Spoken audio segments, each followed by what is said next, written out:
नमस्कार दोस्तों, स्वागत है आपका अपने YouTube channel Ravi Indore academy में। दोस्तों, आज मैं आपको 4 जून सेकंड शिफ्ट में जो अभ्यर्थी मुझसे जुड़े हैं, जिनसे मेरी डायरेक्ट व्हाट्सएप से और कॉल से बात हुई है, ऐसे मैं 10 अभ्यर्थियों का आपको स्कोर बताने वाला हूं। कल उन्होंने किस प्रकार का स्कोर किया था और किस प्रकार का एग्जाम रहा था।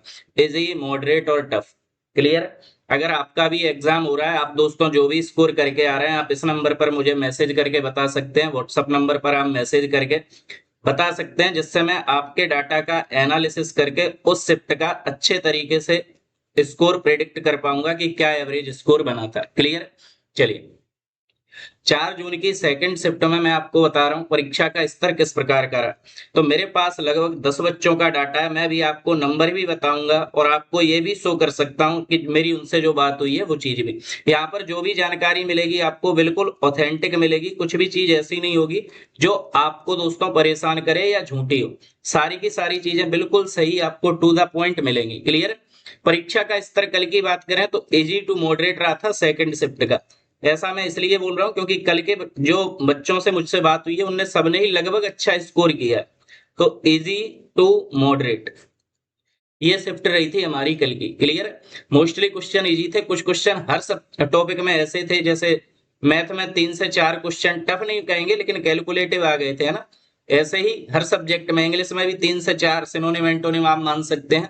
हर सब्जेक्ट में 3 से 4 क्वेश्चन ऐसे थे जो समस्या क्रिएट कर रहे थे। अगर आप हर टॉपिक में, जैसे मान के चलिए 5 सब्जेक्ट हैं 20-20 के, अगर हर सब्जेक्ट में से 3 नंबर का भी आप मानते हैं कि टफ आ रहा है, तो 3 × 5 यानी आप समझ रहे हैं लगभग 15 नंबर तो ऐसे ही हैं जो बनने बहुत ज्यादा मुश्किल हो पा रहे हैं। बाकी का फिर आप समझ रहे हैं 85 क्वेश्चन में से आप कितने सही निकाल पा रहे हैं ना। चलिए, अब मैंने आपको समझा दिया कि इसका जो लेवल था वो कैसा था, easy to moderate. Mostly questions कैसे थे, इजी। फिर जो क्वेश्चंस थे वो मॉडरेट थे, उनको टफ हम नहीं बोल सकते। क्लियर। तो इजी टू मॉडरेट हमारा एग्जाम रहा है कल का।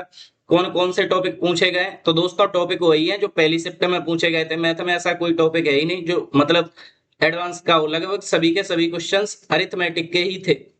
ठीक है, एडवांस के क्वेश्चन ना के बराबर आ रहे हैं। मैं आपको पहले भी बता चुका हूं, एपटेक का जो पैटर्न है उसका तरीका यह है कि ये मैथ के ज्यादा टफ क्वेश्चंस पूछता ही नहीं है, इजी टू मॉडरेट तक ही रहता है। क्लियर।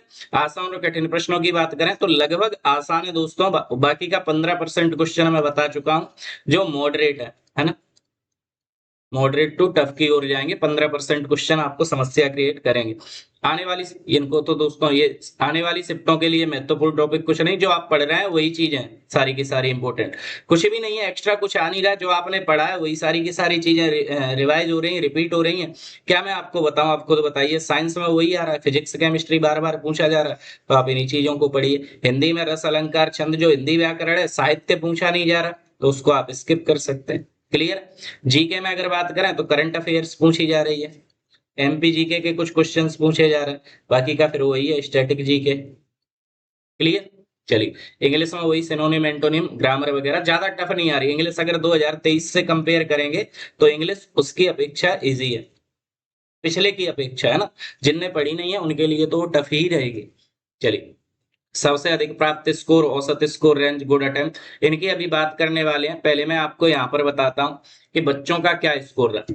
चलिए, यहाँ पर देखिए कितने यहाँ पर स्टूडेंट है। फर्स्ट, सेकंड, थर्ड, 4, 5, 6, 7, 8 और 9। ठीक है, 9 बच्चों का डाटा है। अब मैं आपको इससे बता रहा हूँ कि मेरी कितने बच्चों से बात हुई है। तो दोस्तों मेरी यहाँ पर यहाँ तक 7 बच्चों से मेरी बात हुई है। ये 7 बच्चों से मेरी बात हुई है कॉल पर, व्हाट्सएप पर। ये जो 2 बच्चे हैं ये 76.5 हाईएस्ट स्कोर है इनका। और ये दोस्तों अपने कमेंट सेक्शन में कमेंट है पिछली वीडियो में। तो मुझे ऐसा लग रहा है कि ये लड़का बिल्कुल जेन्युइन है, रियल है। तो इसका जो स्कोर है वो दोस्तों अभी तक मुझे जो बच्चे मिले हैं उनमें सबसे ज्यादा स्कोर इसी का मिला है, हाईएस्ट दोस्तों 76.5। ये मैंने अपने कमेंट सेक्शन से उठाया है और मुझे लग रहा है कि ये लड़के का नंबर वास्तव में सही है। ये 75 राइट है, रॉन्ग को इन्हें याद नहीं रहा कि कितने रॉन्ग है। ये भी मैंने अपने कमेंट सेक्शन से उठाए हैं 2 नंबर। 75 इनके करेक्ट थे, लेकिन ये भूल गए हैं कि इनके रॉन्ग कितने थे। ठीक है, अब मान के चलिए कितने रॉन्ग थे। 15-16 क्वेश्चन भी अगर रॉन्ग होते हैं इनके तो आप समझ लीजिए 4 नंबर इनके और कट जाएंगे ना, 71 की रेंज में लगभग आ जाएगा इसको। तो ये दो बच्चे ऐसे थे, ये मुझे बिल्कुल 100% राइट लग रहा है बच्चा, इसमें गड़बड़ नहीं है, इसीलिए मैंने इसके स्कोर को लिया 76.5। ये हाईएस्ट स्कोर कल का देखने के लिए मिला। अब यहाँ पर मैं बात बताता हूँ आपको, ध्यान से समझना। 69 नंबर ये बिल्कुल एग्जैक्ट नंबर है इस लड़के के। ये मॉक टेस्ट लगाता था तो इसके जो स्कोर बन रहा था दोस्तों वो 60 से 65 के बीच में बन रहा था, और यहाँ पर आप देख लो 69 का स्कोर करके आया लड़का। ये माइनस मार्किंग हटाने के बाद है ना 72। व्हाट्सएप पे बात हुई है दोस्तों, इसकी 72 मार्क्स बने। ये मैंने नेगेटिव मार्किंग उन्होंने जैसे मुझे करेक्ट बताए हैं कि इतने क्वेश्चन मेरे करेक्ट थे सर और इतने इनकरेक्ट थे, तो दोस्तों मैं पहले से ही इसमें माइनस मार्किंग करने के बाद आपके सामने रॉ स्कोर लेकर आया हूं सभी के, है। आप ये नहीं सोचेंगे कि सर इसमें से भी कम होंगे, ऐसा नहीं है, ये रॉ स्कोर है, इससे कम कुछ नहीं होगा। बाकी का परसेंटाइल की अपन बोल नहीं सकते, है ना। चलिए 70.25 बिल्कुल रॉ मार्क्स है, 63 रॉ मार्क्स है, 65 रॉ मार्क्स है, 62 रॉ मार्क्स है। ये 73 प्री, इसको समझिए थोड़ा ध्यान से क्या बता रहा हूं। जो 73 प्री लिखा है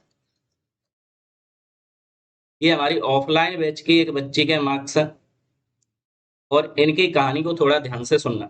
2023 में भी इनने एग्जाम दिया था और उस समय इनके फॉरेस्ट में 84 मार्क्स थे, ठीक है। लेकिन ये फिजिकल नहीं निकाल पाई थी उस समय, क्योंकि पुलिस का भी फिजिकल था तो थोड़ी सी इंजरी हो गई थी, जिस चक्कर में फिजिकल को क्वालिफाई नहीं कर पाए। उस समय इनके कितने मार्क्स थे 84। वहीं जब इसका 2026 में इन्होंने एग्जाम दिया तो 73 मार्क्स से। ये प्री का मतलब ये है कि इन्होंने पहले भी एग्जाम दिया था, इसलिए मैंने प्री लिखा है ना। पहले इनके 84 मार्क्स थे, अब की बार सिर्फ 73 मार्क्स हैं। क्या कारण हो सकता है? अगर मैं पहले की बात करूं तो पेपर तो दोस्तों पिछली बार से कहीं ना कहीं इजी है। पहले टफ था, अब की बार उससे थोड़ा सा सिंपल है, क्योंकि एपटेक करा रहा है। लेकिन फिर भी इनके मार्क्स क्यों कम रह गए, उसका कारण एक ही था, रेगुलरिटी। रेगुलरिटी इन्होंने नहीं बना पाई। आप समझ सकते हैं 2-3 साल का गैप बहुत हो जाता, और मैं भी समझता हूं जब कोई बच्चा इतने अच्छे स्कोर लाके और फाइनली सिलेक्ट नहीं हो पाता तो उसकी स्थिति, मानसिक स्थिति क्या होती है ये मैं समझ सकता हूं। और इसी की वजह से इनका जो स्कोर है वो कहीं ना कहीं डाउन गया है। इनसे जब मेरी बात हुई है तो इन्होंने यही बोला है, सर ओवरऑल जो पेपर है वो इजी टू मॉडरेट रहा है, टफ की ओर नहीं गया, इजी टू मॉडरेट रहा है पेपर। इनका कहना यह था कि मेरी पढ़ाई नहीं हो पाई अच्छे से, जिसकी वजह से मेरा स्कोर थोड़ा सा डाउन रह गया। हालांकि लैब में इन्हीं के सबसे हाईएस्ट मार्क्स थे, और मैं यहाँ पर आपको ये भी बता दूं, इस लैब में जो 69 थे, इस लड़के को पता नहीं है कि इसकी लैब में कितने हाईएस्ट थे, लेकिन ये 63 वाला जो है इसके लैब में दोस्तों ये पहले नंबर पर था, 62 वाला ये सेकंड नंबर पे था। और मतलब ये अपन फर्स्ट और सेकंड कैसे बता रहे हैं, जब अपना कंप्यूटर ऑफ करने के लिए आता है तो उससे पूछ लेते हैं सर स्कोर कितना, उस बेस पे मैं बता पा रहा हूँ, है ना। अब ऐसा नहीं समझना कि सर मन से, जो बच्चे बता रहे हैं उसी आधार पर मैं आपको बता रहा हूँ। ये लड़का 70.25 मार्क्स थे, लेकिन इसी की शिफ्ट में किसी बच्चे के 74 थी उसी लैब में, है ना। तो जो बच्चे मुझे बता रहे हैं मैं उसी आधार पर आपको यहाँ पर शो करने का प्रयास कर रहा हूँ। तो आप कुल मिला के ये समझ सकते हैं कि मोस्टली बच्चे या तो फर्स्ट है लैब में या फिर सेकंड है, और मैं आपको अच्छे बच्चों का ही यहाँ पर स्कोर शो कर रहा हूँ, है ना। ऐसा नहीं कि मैं आपको 34-35 बच्चों 34-35 नंबर लाए उनका रिव्यू दे रहा हूँ, नहीं। जो अच्छा स्कोर कर रहे हैं, बढ़िया कर रहे हैं, 70 तक पहुंच रहे हैं, उन्हीं बच्चों का मैं आपके सामने स्कोर कार्ड लेकर आया। अब इनके 73 मार्क्स बने हैं, तो इस बच्ची के लैब में बता रही है कि सबसे ज्यादा मेरे ही थे इसके अकॉर्डिंग, है ना। अब यहाँ पर ध्यान से समझना, इनके मार्क्स कम हुए रेगुलरिटी की वजह से, हालांकि पेपर इजी था। क्लियर। चलिए अब इन पॉइंट्स पर हम बात करने वाले। सबसे अधिक प्राप्त स्कोर कितना रहा था, तो 76.5। क्लियर। चलिए औसत स्कोर रेंज कितनी रही, तो आपने देखा था सभी बच्चे लगभग 60 से प्लस थे, तो आप ये मान सकते हैं कि औसत जो स्कोर की रेंज थी वो दोस्तों 65 थी या 66 थी। इसकी रेंज में जो एवरेज बन रहा है वो मैं आपको बता रहा हूँ। गुड अटेम्प्ट इसके कितने माने जाएंगे दोस्तों, 65 से प्लस अगर आपका स्कोर है तो वास्तव में बहुत अच्छा आप स्कोर बनाकर आए। क्लियर। चलिए सिलेक्शन की संभावना क्या है, जिन बच्चों के 70 से 75 के बीच में नंबर आ रहे हैं दोस्तों। आप, मैं गारंटी दे रहा हूं अभी इन दोनों शिफ्टों में आप देख लेना, इन्हें किसी ना किसी एग्जाम में तो निश्चित ही इनका नाम आएगा, चाहे फॉरेस्ट में आए चाहे जेल पुलिस में आए, लेकिन नाम 100% आएगा कल की दोनों शिफ्टों में। जिन भी बच्चों के 70 से 75 के बीच में मार्क्स आए, कैटेगरी कोई भी हो, यूआर हो, ओबीसी हो, ईडब्ल्यूएस हो, कोई भी कैटेगरी हो, उनका नाम जरूर आएगा। लेकिन सिलेक्शन की संभावना क्या इससे कम पर भी है? तो बिल्कुल दोस्तों, जो बच्चे 65 से प्लस स्कोर किया है और 70 तक पहुंच रहे हैं, तो आप यकीन मान के चलना 65 से 70 के बीच में अगर आपका नाम आ रहा है तो यहाँ भी सिलेक्ट होने के चांसेस आपके काफी हाई है। और जहां तक मुझे लग रहा है जेल पुलिस में आपका नाम आने के ज्यादा चांसेस हैं, क्योंकि माइनस मार्किंग की वजह से जो नंबर है वो बहुत ज्यादा कट रहा है। मैंने आपको बताया था जो 73 मार्क्स आए थे लड़की के, उसने 98 के समथिंग क्वेश्चन अटेम्प्ट किए थे और उसमें उसके बहुत ज्यादा गलत निकले गए, और गलती की वजह से शायद 78 इसके करेक्ट थे और 20 इसके रॉन्ग थे। अब आप समझ पा रहे हैं दोस्तों, मुझे इतना तक डाटा याद है, मैं आपके लिए बिल्कुल जेन्युइन चीज करने का प्रयास कर रहा हूँ। 4 का जब हमने इसमें भाग दिया तो हमें पता चला इसके 5 नंबर कटे, और दोस्तों देखिए 78 में से 5 जाएंगे तो कितने बच रहे हैं यहाँ पे 73। अब समस्या यही हुई कि इन्होंने तुक्केबाजी कर दी थोड़ी सी, जिसकी वजह से इनके 5 नंबर चले गए। यहाँ पे 98 क्वेश्चन माइनस मार्किंग में कौन अटेम्प्ट करता है, आप खुद ही सोच लो इस चीज, है ना। अगर आप इतना स्कोर बना पा रहे हैं तो बहुत अच्छा स्कोर है 70 से 75 तक। बाकी का एवरेज की बात करें तो हर बच्चा 70 तक नहीं पहुंच पा रहा, जिनकी तैयारी अच्छी है सिर्फ वही बच्चे 70 तक पहुंच पाएंगे। क्लियर है।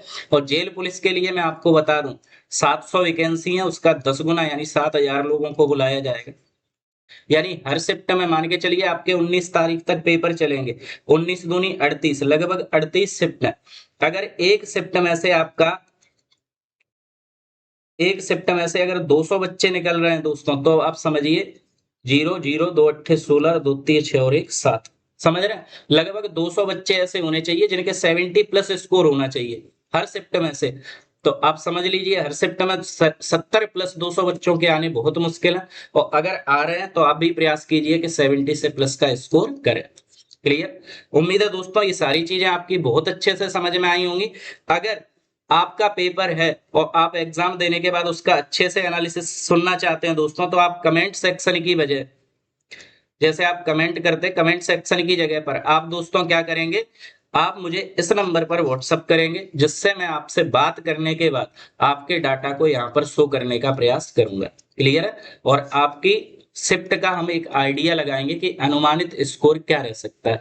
बाकी का तो जो चीजें आएंगी तभी हमारी समझ में आएंगी, ये प्रयास है जो हम अपनी साइड से कर पा रहे हैं। चलिए मिलते हैं दोस्तों ऐसी यूजफुल वीडियो में, तब तक के लिए जय हिंद जय भारत।